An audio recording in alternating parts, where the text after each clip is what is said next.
Hi guys! This is Summer Susie. Welcome to my channel! Ngayon guys, magluluto tayo ng pork feet with pineapple. Oh, di ba guys?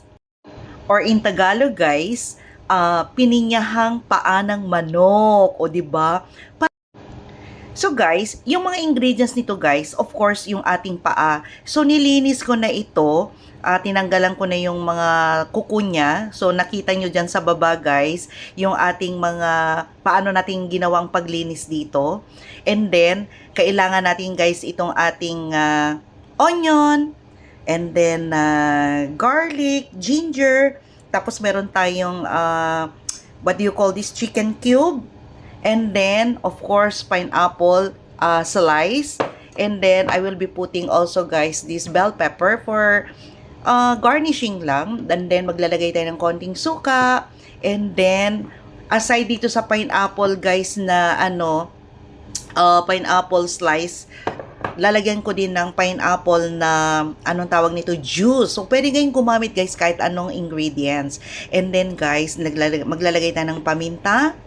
And then, maglalagay din ako guys ng patis. Ayan. And then, of course, yung ating oil, olive oil. Kung wala naman, edi kahit ano na lang guys ha. So, start na tayo magluto guys. So guys, maglalagay na tayo ng oil. Olive oil or whatever oil you have at home. Then, sautein natin mauna ang ating ginger. And then, garlic. Kasi isusunod ko na rin yung ating onion.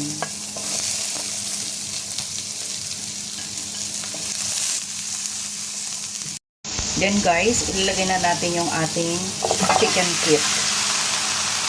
So, hintayin lang natin itong mag-brown for about 3 to 5 minutes. Takpan natin to. Check natin guys, after 5 minutes, ayan.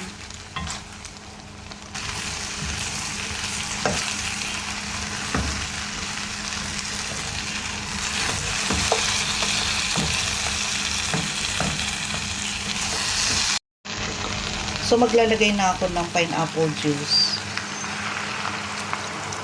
Ito na yung water natin. And then, maglalagay tayo ng fish sauce. Tansya-tansya lang. Then, paminta.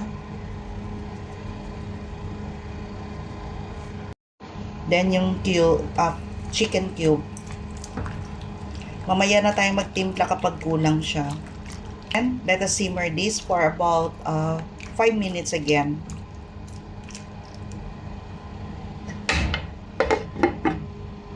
Guys, after 5 minutes, ayan, kumukulo na. So, pakuluan lang natin to hanggang matuyo yung sabaw. Tapos, ilalagay natin yung pineapple na slice. Pwede na natin ilagay itong ating pineapple para malambot din yung ating pineapple slice. Maglalagay ako ng suka. 2 kutsara. Ayan. So, ayan natin mag-evaporate yung ating vinegar. Guys, medyo maasim siya. Lagyan natin ng sugar. 1 scoop lang. Lagyan natin guys ng konting toyo para pampakulay. 2 kutsara. Medyo kulang pa guys ng sugar. Dagdagan natin 1 kutsara pa ulit. So, patutuyuin na lang natin to mga about 10 minutes. So, takpan natin. After 10 minutes, 11 minutes nga guys eh, ayan. So, na-produce na siya ng konting oil. So, hayaan pa natin itong matuyo. Lambot yung ating chicken.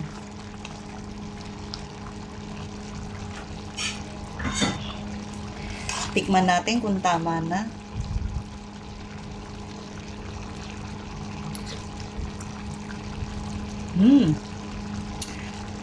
Kulang siya ng asin. So, maglalagay ako ng asin, guys.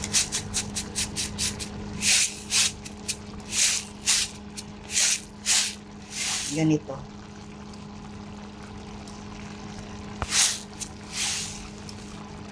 Yan. Haluin. So, yung alat, tamis, anghang, nasa sa inyo na yun, guys. Kung ano yung preferences ninyo. Ano ba yan? Nabubulol ako. Yan. Check natin, guys. Ayan, meron pa siyang konting sabaw, pero para sa akin, enough na to para may sabaw-sabaw kami konti. Alam niyo naman ng mga Pilipino, mahilig sa sabaw. At saka, ang lambot na niya, guys.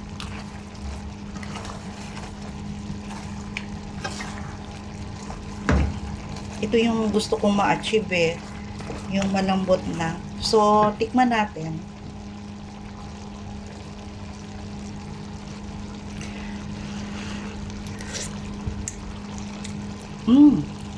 Masarap.